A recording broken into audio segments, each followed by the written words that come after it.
पावसाळ्याचे दिवस असल्याने साथीच्या रोगांचा प्रादुर्भाव मोठ्या प्रमाणात होण्याची शक्यता असतानाच गावात अनेक ठिकाणी सांडपाणी रस्त्यावर आले आहे। तसेच नागरिकांनी वस्तीतच अनेक ठिकाणी शेणखते केरपुंजा टाकला आहे। गत 10 दिवसांपासून सुरू असलेल्या सततच्या पावसाने तो कुजला असून त्याची दुर्गंधी परिसरात पसरली आहे।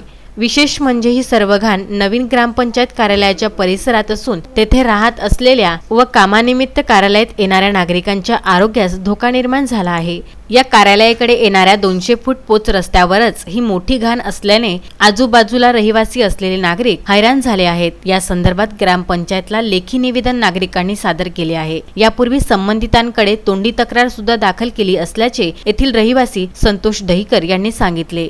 या परिसरातील घाण लवकरात लवकर हटवून व रस्त्यावर साचलेल्या डबक्यात मुरुम टाकण्यात यावी असेही नागरिकांनी दिलेल्या निवेदनात म्हटले आहे। बाळासाहेब गणोरकर, विदर्भ न्यूज, मूर्तिजापूर।